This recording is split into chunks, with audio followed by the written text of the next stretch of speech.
anyone who manages people, and that can be one person, and that can be you're a CEO of a large organization. Anyone who manages other human beings needs to understand what inclusion is, what exclusion feels like, and to eliminate as much as possible those insider groups and outsider groups, and to minimize the pain, the real pain, that your colleagues and employees are experiencing. Now, this is hard for us because we are wired as human beings to bring people around us who are exactly like us. This is natural. This is how we've evolved as a species. We've survived by living in groups, by being in communities, and by being with people we see as like us as opposed to other. And we very quickly categorize the world: like me, not like me, not like me, friend or foe. And this is normal. This is our brain doing its work to keep us alive. But in the workplace, this is really dangerous. And why it's really dangerous is because if we give in, this is called affinity bias, by the way. And if we give in to this affinity bias, we hire people just like us.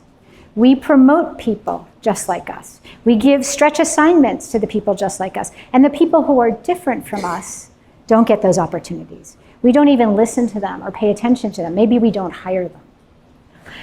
And in the world we're living in today, and I know all of you are solving complex problems, we need diversity of thought, we need diversity of culture, we need diversity of background, we need all forms of diversity to solve those problems. But we will not actually tap into the collective genius of a diverse team if we do not create an inclusive environment where all those voices are welcome. Where those people are too afraid to raise their hand in a meeting because they know their voice won't be welcome. And I've been that person. I'm sure many of you have been that person. So how do we get started? How do we get started with this? And I get this question from leaders I work with all the time. I always say we start with our own behavior. And we integrate our behavior into our everyday work because too often people think, oh, inclusion, diversity, equity, that's over here. And this is my day job. And I'll get to this when I have some time. And you never have time for this because you're always doing your day job. So you as leaders, as entrepreneurs, anyone who works with people, integrate your behavior in a way that you get curious to learn from people who are different from you. You start to spend time with people that don't look like you, that don't come from the same educational or socioeconomic background or the same culture that you come from. And you ask questions and then you listen. Now this is really hard. We all think we know how to listen, of course. It's just an innate human skill, right? We're terrible listeners most of the time.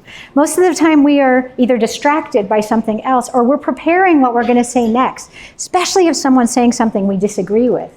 We're immediately preparing our rebuttal. We're not listening to what they're saying. Or we're about to say like they're wrong, we're proving them wrong, we know we're right. And so listening, really listening to someone to understand takes concerted effort. And it takes a willingness, I would say, to open your mind and your heart to someone who's very different from you, who may see the world completely differently, and who may challenge your thinking, even at a profound level.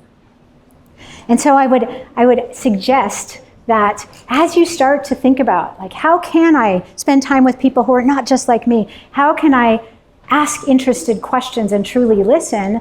Then you're going to actually start to get some, maybe if you create the right conditions and you're welcoming to other ideas, you might start getting challenged. And this is where it gets really tricky.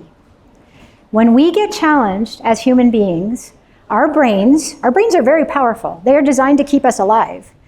And if someone says, Sherry, that's a terrible idea right now, Sherry, you're going to get defensive. And I can guarantee that it's not because you're bad, it's because you're human.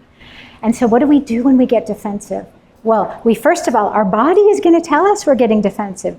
My tell, we all have a tell, like some people's heartbeat races. My tell, when someone challenges me and says, Manette, that is a terrible idea, my face goes beet red. And I can feel my cheeks heating up. And that is a gift, actually. It's a gift of my body saying, danger, danger, do not open your mouth right now. Because I know what I'm gonna do. We all know what's going on then is the fight, flight, freeze, right? That's our brain trying to keep us safe. My default reaction is fight. And I'm going to challenge you back. And that's going to go really badly if you say, Minette, that's a terrible idea. And I say, what about you? You've never had a good idea a day in your life. How's that going to go? How are we going to create an environment where everyone really feels that they can speak up? Not so well. And I've made those mistakes in the past. And I've learned that if we can just say, Minette, your face is getting red, slow down. Take one breath. Take a sip from your water bottle. And then what happens is your brain calms down. And you can now say, thank you for that. That's all you need to say. You might need to say, can you tell me more? I want to be sure I understand it. Or you might need to say, that just hit me really hard. Can you give me a minute? I want to process it. But you're calm. You're as calm as you can be because you took that breath or you took that sip of water, and now you can have dialogue. And what I want to say about all this is that when you start to practice getting out of your comfort zone and spending time with people that you don't normally spend time with, and you listen to them and you say, what am I missing? And you don't get defensive when they say you're missing something really important. What are you doing? You're making them feel seen and heard and valued. And that's inclusion in a nutshell.